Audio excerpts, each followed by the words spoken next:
welcome back to my channel. Today I'm going to be, and I can't believe I'm already saying this, I'm going to be doing my September faves and fails.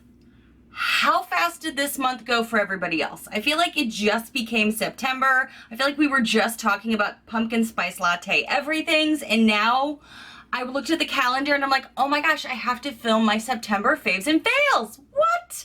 Time is flying, and I'm sitting here wondering, what new things did I really try in September?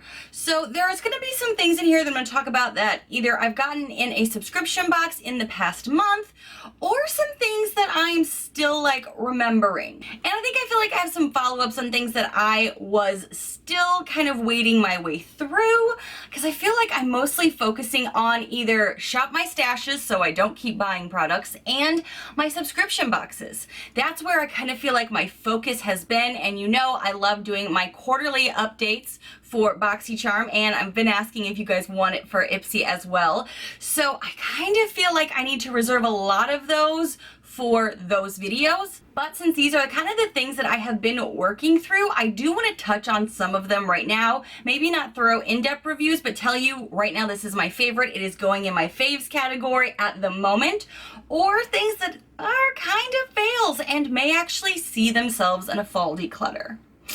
Let's jump into this. A lot of you know I cannot shut up about the latest powder we got from Boxycharm, and I'm pretty positive at this point everybody got it. So whether you have tried it already or not at all, and I've heard some of you say it's still on your list to try, the Becca powder, the Hydra Mist powder, you've heard me talk about, so I'm not going to talk about this. Fooled ya. I'm not even getting into this.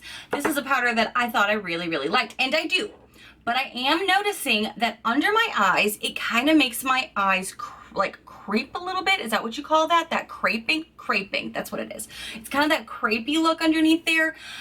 Maybe 2 of the 3 days of the week that I'm using it, and I'm like, why is it doing that? And again, you guys know I'm going through some skin issues at the moment. So I pulled out something, oh gosh, last week that I have had for a couple of months, and I've told you I've liked. This company is really not considered cruelty-free anymore, but I told you I am using up the products that I have, because waste not, want not. The Wet n Wild Photo Focus Translucent Powder has really been helping me these past few days. Real talk, in my personal life, hot flashes are starting to kick in, and my skin is kind of having side effects from that, obviously. And I've always had a very expressive face, as many of you know. So in order to keep my face that's oily locked in, I've always had to use powders. The Becca powder I do really love, and I think is still outstanding for setting and touch-ups. But for under the eye and initial like set down, the past week I have been using the Wet n Wild, and I see no budging, no smudging, no forehead crinkling. And after a hot flash, and your makeup still looks like you didn't have one, I can really appreciate that. Now, I know not everybody wants to buy this product because they're not considered cruelty-free, but I also know some of you aren't cruelty-free, so you just want to know what's a good makeup product, all of that aside. This is still really great. I loved this when I first bought it, and I raved about it then. So I needed to pull this back out. Now, is there any dupes on the market for this that you guys know of that are cruelty-free? So when I do use up this product, and there's still a lot in here, what I can move to next. Tell me if you know. But a way that I have been using this again, and I haven't done this in a while, is with a paddle brush from Moda Pro. I have told you guys several times, I am a slave to my Real Technique sponge. I love it a lot. But I did feel like, I don't know, lately the Becca Hydra Mist powder with a damp beauty sponge wasn't exactly getting my under eyes the way I needed it to. I could totally blame myself. Again, I'm going through skin issues. But what has not failed me in these, what is it right now? It's 96 degrees where I'm at right now, is this powder with this paddle brush. What I actually do in the mornings, just take a little bit onto the brush here, and then I do tend to kick it off a little bit back into there usually, and then I go directly under my eye after I have done my foundation and concealer, and that's how I like set it. And it's been doing a really great job of keeping it lasting all day. And there is some, it says it's translucent, but I do feel like it gives a tinge of coverage, which kind of helps me in my skin. And I also like to touch up with it when I'm feeling a little shiny. Like right now, it is halfway through my day right now, so I'm just gonna do a little touch up.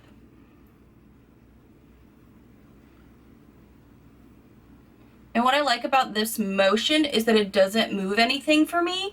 And I'm an oily skin girl, so even if everything had already been set with setting sprays and I've been kind of going about my day, oils on my face, ew, can sometimes when I do a touch-up move some makeup. But what I like about this pressing application is that I don't have that issue.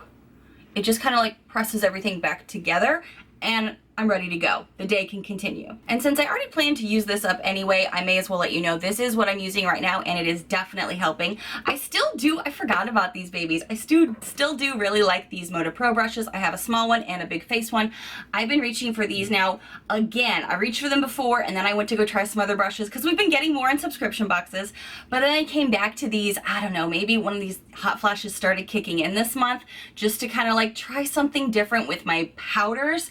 And I'm still really liking these. Like I said before in a previous video, I let you know I like to use a damp beauty sponge to even apply my powders, but right now I'm just in this weird flux, so this is what I'm doing and it's working really, really well. Another piece of makeup that I think has really helped with my pores, and I've told you they're bossy, and my skin is fickle right now. It really is. It always has been. But the Tatcha Silk Canvas Primer, it's kind of like the putty primer from e.l.f. This is called the Filter Finish Protective Primer. I have really been liking to put this on my finger and then press it into my bossy pores in the mornings after I do my morning routine for skincare. Kind of press it in here and put it on my nose. And I'm telling you, it smooths everything. Like even after hours of wear. And what time is it? Okay, let's see here. I'm halfway through my day. I've had makeup on for 5.5+ hours right now. And normally, especially since it's hot out and I've been having weird things, I could see makeup breaking apart or kind of starting to look a little bit more pory right here. Is that a word? Pory? It's gonna look pory right here. That's where they're gonna get sassy halfway through the day. Yesterday in sunlight, I noticed how good my face makeup still looked. And today, every time I reach for this baby, it does that little extra step to keep it all together. I really don't know what witchcraft is in here, but I'm signing up for that this fall season because I'm loving how this is making my skin look for my base makeup. I've talked about this before, but I kind of keep going back and forth between primers at the moment, between the e.l.f. Poreless Putty and this one, and they're both great. They're both amazing. One is clearly more affordable and it still does a great job, but I just started pulling this out again this past week and I was like, oh my gosh, like this looks so smooth. I'm zooming you in. And up close and personal on my face here. This area is not looking like you see a lot of pores. It's not looking bumpy. It's not looking like the makeup on top is breaking apart. Even the forehead is doing really good. So loving this. Loving this. Speaking of skincare, something else that I got from a Boxycharm, I think it was last box now? When was this box? Alright, so we've had this product now since August, and I can tell you now that I'm at the end of September. I am still really loving this product that I got from Boxycharm, and I'd never heard of the brand before, but I'm obsessed with the way this makes my skin look in the morning. This is part of my morning skincare routine now on a daily basis. It is the Peach and Lily Glass Skin Refining Serum, Translucent and Luminous. This baby, I know I've talked about it in my previous videos, but this is really what I've kind of put in place in my morning routine. I feel like, and I've said it before, we're getting a lot of skincare thrown at us right now from our subscription boxes. So I've been really trying to figure out though what works for me long term. I've even noticed though with this baby, if I miss a step, like if I miss primer one morning, but I've used this beforehand, my face can still look really good. I feel like it is giving my skin a healthy glow. I am in the middle of going through life changes at the moment, so anything to make me feel beautiful without makeup on, I am 100% co-signing. I am here for it right now, and this is really a really great product. How many times can I say really? It's really, really good. They call this glassy, transparent, and poreless skin is achieved when skin is well hydrated and without inflammation and free of radical damage. I don't know what is in this baby that is making it so good for my skin right now, but this has become a staple for me in my beauty space. Loving this. Thank you, Boxycharm. All right, so I think I talked about this last year maybe. I got this in a Boxycharm or a Nipsey. I don't even remember at this point, but I do love this brush brand and I'm pulling it out again these past few weeks. This is the Luxie 732 Airbrush Foundation Brush. This is something that I have actually surprised myself with, because when I first got it, I was like, I don't really use brushes a lot. I really am a slave to a sponge. But this brush has the perfect, like, compact bristle space and mobility of the brush. Like, the flexibility of these really gets your makeup on nicely. And there was even on the days that I'm like, I still think I'd rather have this particular foundation used with a sponge, I still can't deny that my foundation always sets beautifully after I use this brush, no matter what foundation I'm using. Kind of been pulling this out again, honestly, just because I've wanted some minimal work, and sometimes getting up to either go wet your sponge or go clean your sponge, if I'm gonna be honest, if this has been already cleaned, I'm like, let me just pull this out and revisit it. I've refallen in love with using a brush for foundation, and again, who am I? That's so not me. This is a really good brush though to help kind of just get it on there, but I'm liking more of a medium. This could be what it is. I'm liking more of a medium to light coverage foundation. Right now, it's still bloody hot. It is Florida, but also with my body changes and things, I've been liking more of a minimal makeup look, just maybe with some zhuzhy eyes and lips. So, this was a fun little throwback to rediscover, and I'm loving it. Speaking of a throwback, I can't remember which video it was in, but I told you a product that we got a long time ago in Boxycharm. I hated it at first, didn't like it, but I kept using it up because waste not, want not. And then as the product oxidized and got a little bit more mature in its lifespan, it became amazing. And I repurchased it, and I reopened a fresh tube of my Tartist mascara. Is this one called the Man-Eater? I don't really know it just says Tartist, so that's all I'm calling it. I use this on the daily, and it's to the point that I need to use up some of my other mascaras too, because they've been opened because of wear tests and beauty boxes and reviews and things. But this is the one I keep going back to now that it's at its prime. Sometimes you gotta wait a couple of weeks for it to oxidize, to thicken up, to live up to the formula hype. And right now I am loving my lashes. The past few videos I've not been wearing lashes because this is what I'm using, and I love it. I think it does a great job of separating, elongating, and curling a lash right now. It's beautiful. At first, it's too thin. It doesn't look very amazing. It looks lackluster, but you gotta wait it out, and then it becomes beautiful. I still think it's crazy pricey. When I did repurchase this, it was like on an Ulta 21-day sale or something like that, or with points. I didn't actually spend high dollar money on it because I feel like good mascaras you shouldn't have to spend a lot of money on, and there's really good ones out there that you don't have to. High Essence, love your products too. So this is something that I'm definitely talking about as a favorite right now because I intentionally held on to it to use it to have those voluminous lashes that this sucker provides, but you do have to kind of wait for it to mature, because everything like wine gets better with age. Well, not everything, but us, we do. And on that note, I really have to keep that whole strategy in mind when it comes to this mascara. Right now, this is still in my fails. This is still in my fails, not faves. I saw you trying to sneak in there. This is still on my fails list at the moment, but I'm trying to wait it out. I'm trying to let it live its life. This is the Thrive Liquid Lash Extensions mascara that is raved about on social media in all of those videos. I've seen them on Instagram in those videos. Their ads are like, they stalk me. They follow me around. I can't avoid them. So when I got this in my Ipsy box, I was excited, but I have not been impressed with the product that has come out. So again, I have to wait it out, let it live its life, thicken up, keep using it in between here and there when I'm not using this, and see how it does before I can give you a full accurate review for an Ipsy quarterly review. So stay tuned, but right now this is still a fail for me because it's still not living up to that lash hype that stalks me all over social media. What do you guys think of this? Did you like this? Has this already done something amazing for you?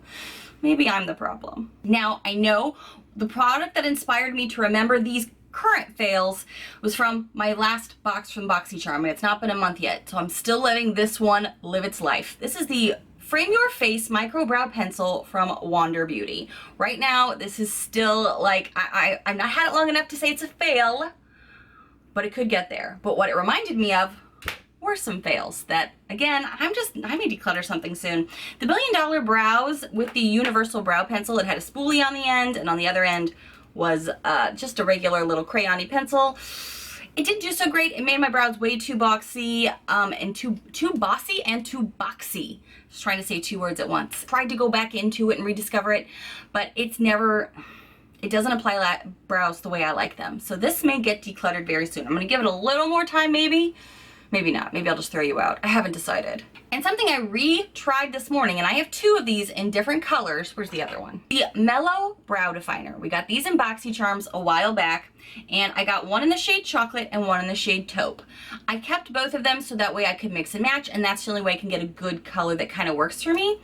But what I'm noticing with this is like it had a really nice triangular tip on it that it's really hard to see right now, but when I've been trying to use this again, it's looking way too thick, too chalky and muddy, kind of just chunky. It's not easy to do the thin brow technique with, and what I did like about the Wander Beauty Pencil is that it is thin and you can do more life-like hair strands with it. It's just that the color's a little too light and I'm not sure I like the formula that much, but we're gonna see. We're gonna see. I'm not judging it too harshly yet.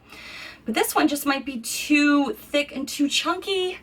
I don't know. I'm still working with it because, I mean, again, brows aren't my favorite step in makeup anyway. And I remember really liking this when we first got it, when the product was fresh, and it was probably a little bit more sharp. Like it was a little bit more not worn down, so it started to have more of a circular shape rather than a triangular tip.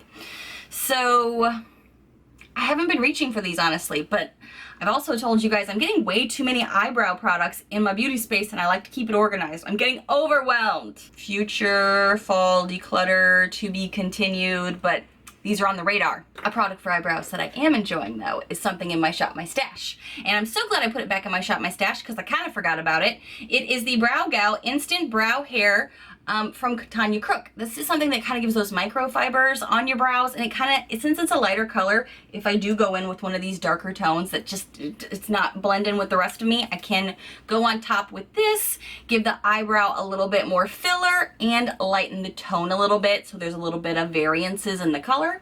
So I am really enjoying rediscovering this, and I may buy one of these in the future that's just a better color for me. That's how much I'm liking this a lot right now. Do you guys still have this, and did you use it up already? Because I know we got it a while ago. If we're talking about products that we're using on the daily in the past month of September, I really do have to talk about the Tarte palette. Yes, this is very much newer to my collection, but I have been using it since I got it in the beginning of the month. So I'm gonna count this as part of my month, even though it's not been a total full month, because this is what I've been reaching for. Still think it smells amazing. I have reached for this for eye looks and for face looks that are very neutral, which is not a normal thing for me. We all know I like a little bit of warmth, a little bit of color, but again, September's been a little bit of a tough month for me going through menopause, so I've been wanting something easy, but still makes me look pretty and something that's a quality product. And I am liking this palette a lot. I am noticing, however, how much these are very similar to the Park Avenue Princess Tarte palette that I already have. I actually am wearing that palette today because I kind of wanted to compare. And there's 3 tones in there that are, I know that this is the Tarte Amazonian Clay, but is it the same formula? Is it not? I don't honestly know off the top of my head, but I do like this for convenience to also have eyeshadows in it. So this is something that I have to say has been a fave for me for the month of September because I have been using it frequently, and generally with something like this, if I don't reach for it a lot out of the gate, it probably means I'm not liking it for one reason or another. I just need to kind of dissect what it is. But I've been reaching for this a lot, and at first I wasn't sure I was going to like it. But I will have this struggle in the future of having technically almost a dupe in my collection. For the record, I appreciate both packaging sets here because both packaging sets are beautiful and handy, but look at these colors. They're looking crazy similar, right? Yeah. I'm not sure if the formulas are the exact same, but they look darn similar, don't they?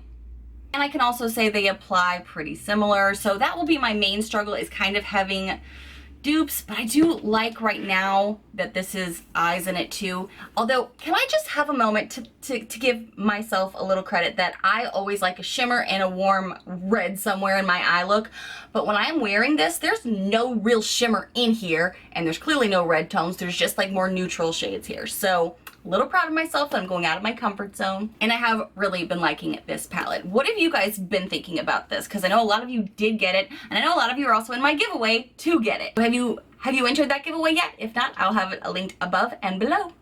Something I did want to mention though is because some of these are pretty pigmented, if you're not looking for a harsh contour or like a strong contour, let's call it strong contour, not harsh.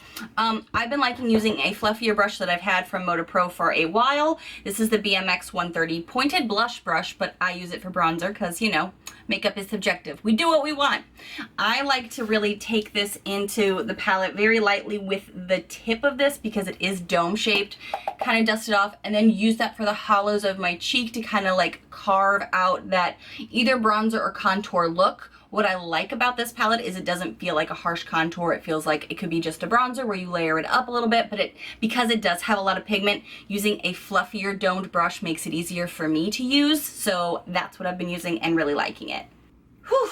And one of the last things I'm going to talk about with makeup before I get to lifestyle is a product that I got that I kind of was like, I don't know if I like this. And this is the one that I like out of 4 that I've gotten, I think, that I've reached for a lot.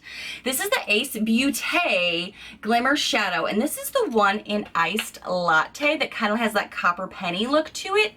This is the one that I've reached for the absolute most. I've got all 4. There's like a really cranberry, red, purple one in there. Then there's a silver one. I feel like those are going to be more something I reach for at the holidays maybe.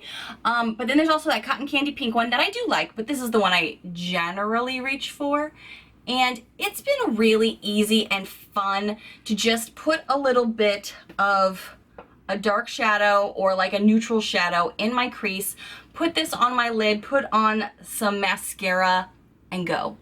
Like I said, this has kind of been a rough month for me when I'm kind of going through recovery at the moment, so I've been needing some fun, easy makeup. That's the thing, is I want it to look fun and beautiful, but I want it to be easy in the morning sometimes. So with this and this on my eyes, it's been really easy, and it still looks very put together, and you look polished and a little sparkly, a little shimmery, you know? So I have really been liking this a lot too. Now let's go into some lifestyle topics. This is what I kind of do every once in a while. I kind of tell you some things in my life that I've loved and I want to share with you, or I'm enjoying and I want to share with you. The first is, we're about to enter All Hallows Eve. It's almost October, but it may as well already have started since It Chapter 2 came out. And a lot of you know, my husband and I love horror movies. Actually, strike that. I love horror movies. He loves his wife, so he started liking horror movies when we were dating. Now we're married. He's stuck. He's totally into the horror movie thing with me now. And he actually read it, and I know a lot of you have said that you've read the book too, which is like huge. So Chapter 2 of It was a big, it was so hyped. It was so anticipated. We couldn't wait for it. I thought it did pretty good. I know people who have read the book kind of wish there was a few more things put in there, but I really, really enjoyed that movie. And if you like horror movies, or if you saw the 1990s miniseries with Tim Curry, it is somewhat similar, but very different at the same time. And if you were disappointed at the end of the 1990s miniseries, the movie explains a lot of it so much better, in my personal opinion. I have not read the book. My husband kind of has been relaying with me what his thoughts were from TV movie to movie, being a book reader. So I'm just telling you I loved it. Long story long, I love that movie, and I'm very excited for any other new horror movies that are coming out. I feel like right now there's not much else to look forward to Halloween. Is there one that's not on my radar right now? Because I really like the Annabelle series, and I know they're making another one of those. I also really like the Conjuring series because that's all part of the same universe. I love scary movies though. I think they're a lot of fun. Getting off the horror movie talk, because I know some of you don't like it, a book that I recently read, it's a kind of a good book if you're feeling stressed at work, if you're feeling stressed in life, a way to kind of like tackle things in a very easy read that's kind of cheesy, but it's very positive and uplifting. It is called The Energy Bus. It's called The Energy Bus, 10 Rules to Fuel Your Life, Work, and Team with Positive Energy. edition one. It's very short. It was, I listened to it even on Audible. I like to listen to books on Audible while I work sometimes, or just kind of get myself ready in the mornings. And I really like to start my day with a positive, like, self-help something. And if you're struggling at work, or if you're having like stresses and you're trying to you know, just the world in general when things are getting really negative, I thought that was a really cute and good book to kind of listen to refresh your mindset. And it can apply to both home and life. So that's why I kind of wanted to share it here, because I know everybody has stresses, everybody has some negative Nancys in their life, and this is kind of a way to approach your life and your work in a positive way. Also, in these faves and fails, I love to do shout outs. Every month I always love reaching out to you guys because you are my favorite part of the month. So I love to shout out a few of you each month. And this month I definitely have two people I want to shout out. I want to shout out Brooke Adams. I see you a lot in my comments and you're leaving me your thoughts, even on my videos lately that have been a little bit more underwatched, whether it's like a step-by-step tutorial, because I know those aren't popular right now on YouTube, and other things. You've been always like a really amazing makeup friend, and I appreciate you, girl. Summer Breeze Young, girl, you have helped me through some hysterectomy thoughts, makeup thoughts. I see you in my comments a lot, so thank you so much for your love and support too. Mwah, mwah. Thank you guys so much for watching my September. We're about to go into October. Oh my gosh. Faves and fails for the month. What are some things that you have been loving? What have you not been loving? Tell me about movies, about books, about makeup. I love hearing about everything that you're loving and not loving right now. Thank you so much for watching. And if you happen to be new to my crazy little channel, hi new friend. I hope you take a quick moment to hit that subscribe button down below to see all of the fun, loud, weird, unique videos I do every single week. Bye, friends!